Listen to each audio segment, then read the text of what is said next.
Ky studim ka si objektiv figurat më të famshme shqiptare, ose me rënjë shqiptare të cilat kanë lënë gjurmë të thella në historinë botërore. Shqiptarët kanë qenë krijues dhe qeveritar të perandorive më të mëdha të njerëzimit.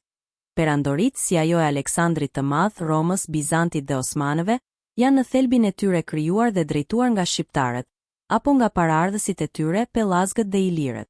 Ata në role qeverisë i kanë dhënë botës zyrtarisht fenjëzotëshe dhe janë arkitekt dhe finanues të veprave të kultit më të vjetra dhe më të famshme në botë. Shqiptarët kanë dhënë kontributin e tyre për formimin e disa shteteve moderne, siç janë Egjipti, Turqia, Greqia, Rumania, Italia. Ata studiues të huaj që e njohin historinë, e vlerësojnë lart kontributin e shqiptarëve në qytetërimin botëror.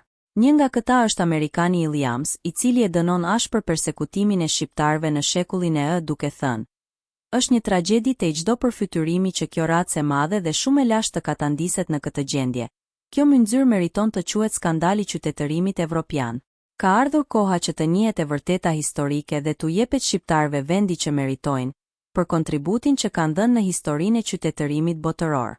Shqiptarët janë stërgjyshërit e shumë kombeve dhe gjuhëve të Evropës, si dhe krijues të qytetërimit më të lashtë etnik evropian, dhe nuk e meritojnë trajtimin e tyre, sidomos në shekullin e Bota duhet të ditë të shfrytëzojë dhe të kanalizojë aftësitë e shqiptarëve në drejtimin e duhur, për të kontribuar për të mirën e njerëzimit.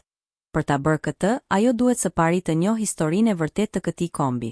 Në këtë studim për herë të parë përfshihen të dhëna të marra nga burime mesjetare perëndimore, në të cilat flitet për origjinën iliro-trojane të popujve të perëndimit, përfshirë racën gjermanike, ku del qartë roli i madh i gjeniut shqiptar në formimin e kombeve dhe gjuhëve të Evropës.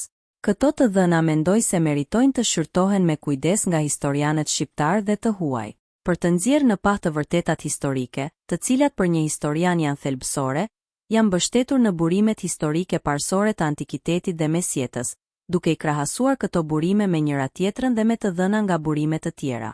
Shpresoj të kem dhënë një kontribut sado të vogël për njohjen dhe rivlerësimin e historisë së vërtetë të shqiptarëve.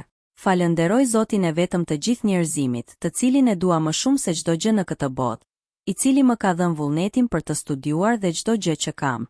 Falenderoj prindërit dhe profesorët e mi për edukimin tim, si njerëzor ashtu edhe profesional, si dhe të gjithë intelektualët shqiptar për mbështetjen që më kanë dhënë në punën time.